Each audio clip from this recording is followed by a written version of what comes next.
بسم الله الرحمن الرحيم الحمد لله والصلاة والسلام على رسول الله أما بعد رب اشرح لي صدري ويسر لي أمري واحلل عقدة من لساني يفقه قولي السلام عليكم ورحمة الله وبركاته hurmatli ustozlar va qarindoshlar bugungi tafsir darsimiz Ali İmran surasi 10 oyatdan 16 oyatgacha A'udhu billahi minash shaytonir rojim Bismillahir rahmanir rahim إن الذين كفروا لن تغني عنهم أموالهم ولا أولادهم من الله شيئا وأولئك هم وقود النار كدأب آل فرعون والذين من قبلهم كذبوا بآياتنا فأخذهم الله بذنوبهم والله شديد العقاب قل للذين كفروا ستغلبون وتحشرون إلى جهنم وبئس المهاد Yuqorida tilovat qilingan oyatlarning qisqacha tarjimasi haqiqatan Allohga va Allohninki payg'ambariga kofir bo'lgan badbaxtlar ularni dunyo va oxiratda Allohning azobidan ularning to'plagan mol mulki va avlodlari ularni Allohning azobidan cheklab qo'yolmaydi.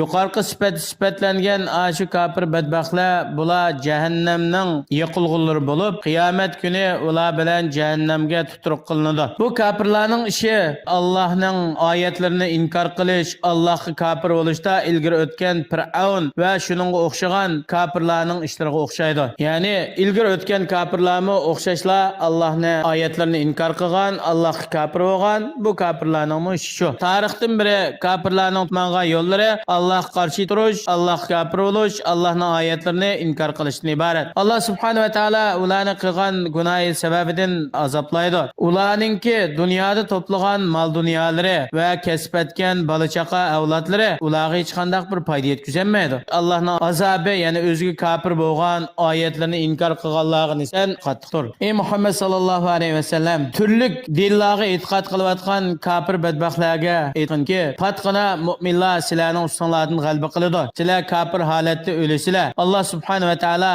sizlarning hammanglarni jahannamga to'playdi. Bu sizlar qaror oladigan jahannam nima degan yomon joy. Qad kana lakum ayatun fi fi'atayn iltaqata fi'atun tuqatilu fi sabilillahi va ukhra كافرة يرونهم مثليهم رعي العين والله يؤيد بنصره من يشاء إن في ذلك لعبرة لأولي الأبصار Bedir günüste iki taifinin yani Müslümanlar cemaati bilen müşrikler cemaatininki uçuruşu.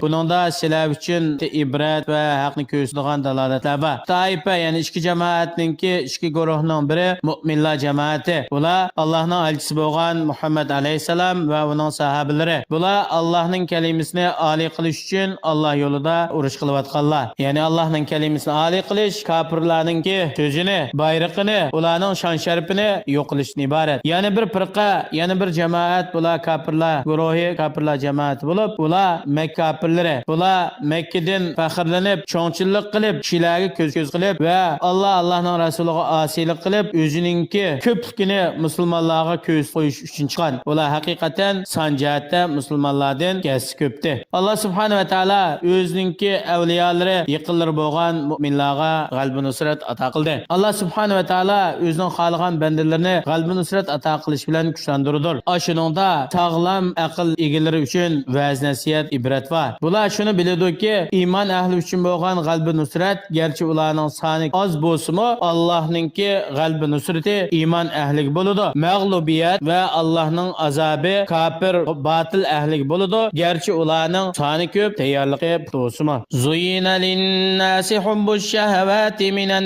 nisa'i wal banina wal qanatiril muqantarati minal zahabi wal fiddati wal khaylil musawwamati wal an'ami wal harth. Zalika mata'ul hayatid dunya wallahu indahu husnul ma'ab. Allah subhanahu ve taala insanlar için ya'ni ularni sinaydigan narsalarni chiroyli qilganlik to'g'risida xabar berib deydi.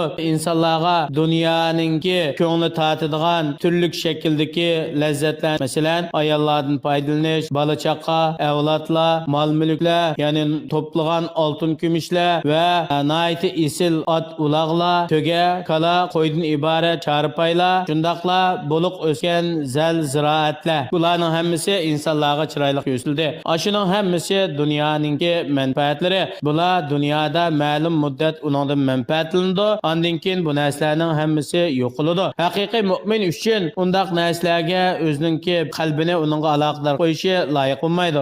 Eng go'zal narsalar, yaxshi oqibatlar, haqiqiy manfaatlar Allohning huzurida bo'ladi. U bo'lsa-mu kengligi osmon zaminning kengligidan kengri bo'lgan jannatdan iboratdir. Qul la unabbiukum bi khayrin min zalikum lillazina taqaw 'inda rabbihim jannatun tajri min tahtiha al-anharu khalidina fiha wa azwajun mutahharatun wa ridwanun minalloh vallohu basirun bil ibad. Allah subhanahu va taala dunyoninki shahvatlari, lazzatlari üzüladigan, yo'qoladigan bir lazzat manfaat bo'lganligi uchun Allah mu'minlarga uningdan yaxshi üzülmaydigan, doim davomlashadigan bir manfaat, yaxshilikni bayon qilib shunday deydi. Ey Allohning payg'ambari sallallohu alayhi va sallam, shu dunyoning yo'qoladigan manfaatidan, shahvatlaridan yaxshiroq bo'lgan bir ish bilan sana xabar beraymi?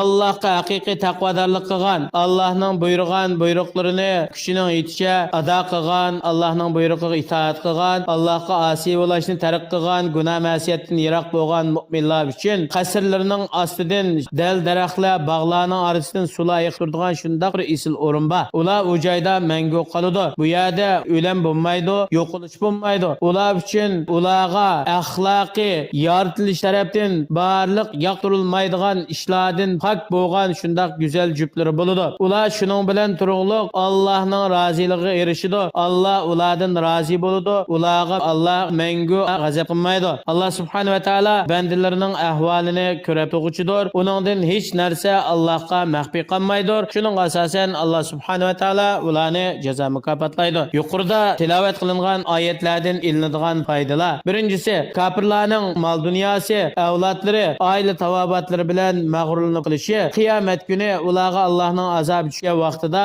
hech qanday bir ishga foydasi bo'lmaydi. Ikkinchisi, qalbi nusratgan son yoki tayyorlik bilan aloqador bo'lmaydi. Bu Allohning yordami va Allohning kuchlantirishi bilan vujudga chiqadi. Ma'lum jihatda tayyorlik va sonmi bo'lishi kerak. Ammo insonning butun e'tiqodi bizning tayyorligimiz to'ldi, sonimiz mukammal bo'ldi, biz g'alaba qilamiz deb qolsa xatolashgan bo'ladi. Tayyorlikni puxta qilish va sonni to'liqlash bilan birga Allohningki yordami, Allohningki g'alaba nusratini umid qilish zarur bo'ladi. Allah subhanahu va taolo insonlarni dunyoda o'ziga jalb qiladigan turli narsalar bilan sinaydi. Ya'ni ularning orasida kim Allohning belgilamasida turadi, kim Allohning belgilamasini o'tab ketadi, buni ochiq-oshkora bildirish uchun. Dunyoning ne'matlarining hammasi, lazzatlarining hammasi e'tiborga ilinmaydigan, ozgina yo'qoladigan narsa. Oxiratning yo'qolmaydigan, doimlik katta ne'matlardan hech qanday bir narsaga buni silish to'g'ri bo'lmaydi. Haqiqiy mu'min dunyoning yo'qoladigan narsalarga o'zining qalbini aloqador qilmasdan butun vujudini